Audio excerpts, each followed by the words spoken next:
लेकिन रुक करेंगे एक स्पेसिफिक सेक्टर का, वो है मेटल्स, क्योंकि मेटल्स में फिर से चमक दिखने लगी है।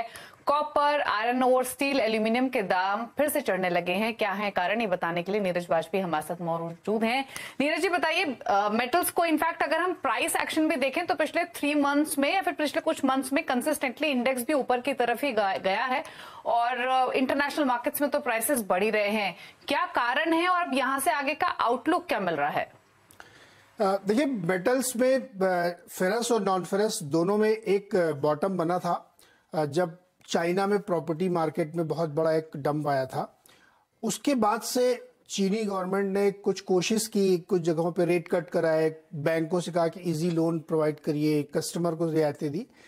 तो रुक रुक के एक वोलेटाइल तरीके से आयरन ओर के, कॉपर के, एल्युमिनियम के प्राइसेस ऊपर आए थे, स्टील के प्राइसेस ऊपर आए थे, लेकिन बीच बीच में वो फिर रुक जाते हैं। लेकिन एक आप कह सकते हैं ट्रेजेक्ट्री ऊपर की ओर थी, क्योंकि चाइना लगातार ये कोशिश कर रहा है कि अपनी इकोनॉमी को रिवाइव करे और अपने प्रॉपर्टी मार्केट जो बहुत बुरे दौर से गुजर रहा है उसको ऊपर लेके आए।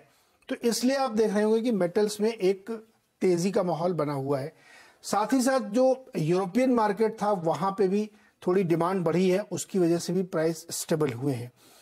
लेकिन अब इसमें एक डैम्पनर के तौर पे आप देख सकते हैं कि जैसे डॉलर स्ट्रांग होगा तो मेटल के प्राइसेस उतने स्ट्रांग रह नहीं सकते, क्योंकि ये दोनों इन्वर्स चलते हैं। अगर डॉलर मजबूत है तो मेटल गिरेगा, मेटल मजबूत है तो डॉलर नहीं चलेगा। अब चूंकि डॉलर बहुत स्ट्रांग होता जा रहा है, डॉलर इंडेक्स देखिए आप 105 पे पहुंच रहा है, तो एक मुश्किल ये आ सकती है मेटल के सामने। दूसरी मुश्किल ये हो सकती है कि चीन में कोशिशों के बावजूद वहां का प्रॉपर्टी मार्केट अपने पैरों पे खड़े होने में अभी बहुत वक्त लेगा, क्योंकि बहुत बड़ा मार्केट है और वो उसकी 2 टॉप कंपनीज डिफॉल्ट की सिचुएशन में है। तो आप ये कह सकते हैं कि एक ट्रेडिंग बाउंस है, बॉटम बनाने की कोशिश हो रही है, लेकिन अभी तक कोई पुख्ता सबूत नहीं है कि जो मेटल की इस समय की जो तेजी है ये कंटिन्यू करेगी या सस्टेन कर जाएगी।